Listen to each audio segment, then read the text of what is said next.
Good morning, friends. Today we are going to learn a normal probability curve. The word normal itself indicates if the distribution of a group or the mass obtained by the students in the class are normal, then we get a normal probability curve.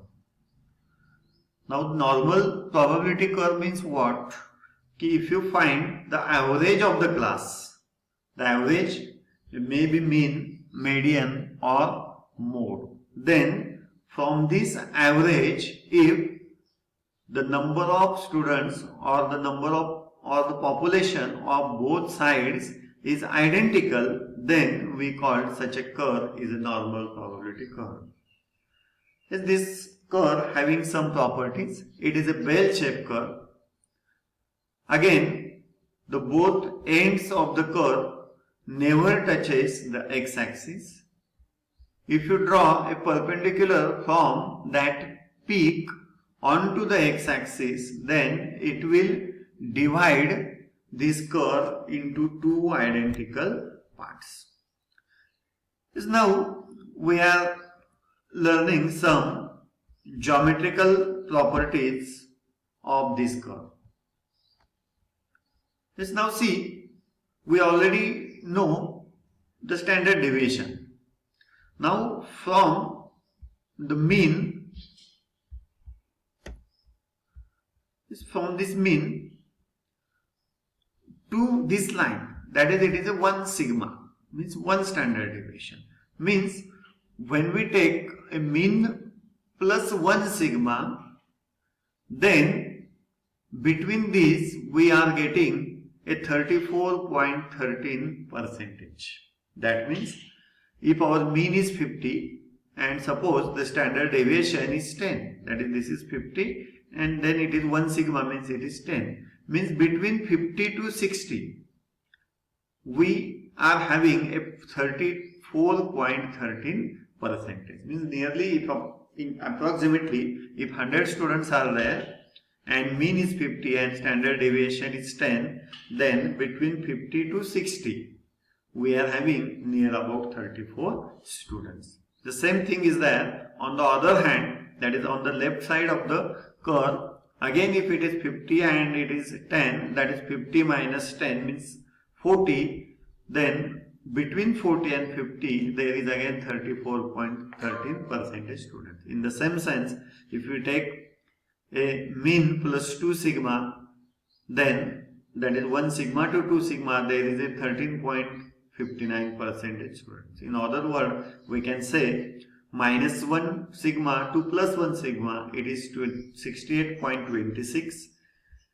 A minus 2 sigma to plus 2 sigma, it will be 95.45, and a plus 3 sigma to minus 3 sigma to plus 3 sigma, it will be 99.73%.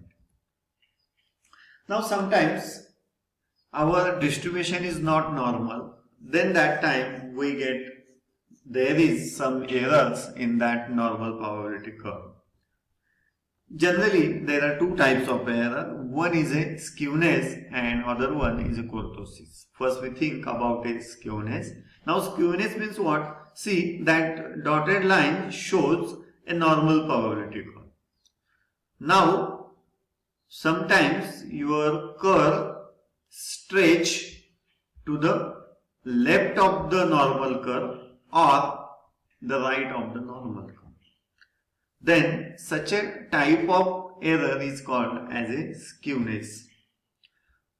This blue color curve, which is in the left side of our normal curve, is called as a positive skewness curve, and that green color shows which is of the right side of the normal curve is called as the negatively skewed curve. Now, when such kind of curves occur, in general, if you consider a class, if the question paper is very easy, then we get a negatively skewed class. That is, majorly students got a maximum mark. Or a teacher teaches very effectively, then again student gets the more marks, so we get a negative skew curve. Or the question paper is so easy, that's why we get a negatively skew mark. Or all the students in my class are brilliant, maximum students are brilliant, then we get this kind of curve.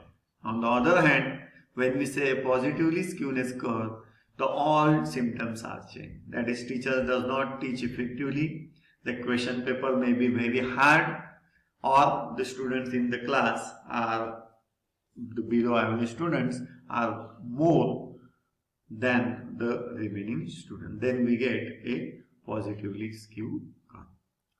Yes, the second one is a kurtosis error. Now kurtosis means what? Now that red curve is our normal probability curve.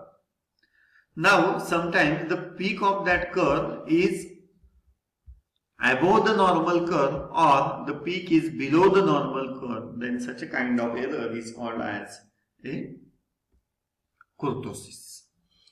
When we get the peak is upper, then it is called as a platykurtic curve, and when it is below the normal curve, then it is called as leptokurtic curve. Now we get such a kind of graph, that is platykurtic, if the number of students in the class, that is the average number of students in the class, are more. That is, maximum students get the mass near the average. In that case, we get this kind of class. That is, again, in other words, we say the teacher's teaching is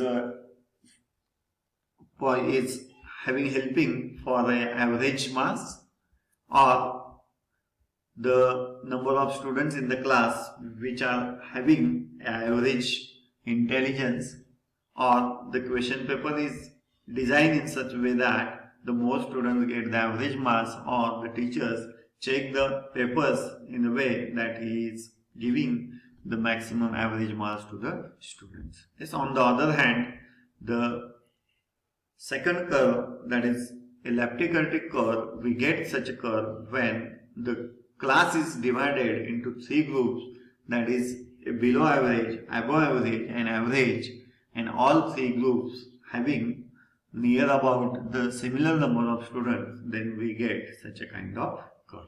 Yes, thank you.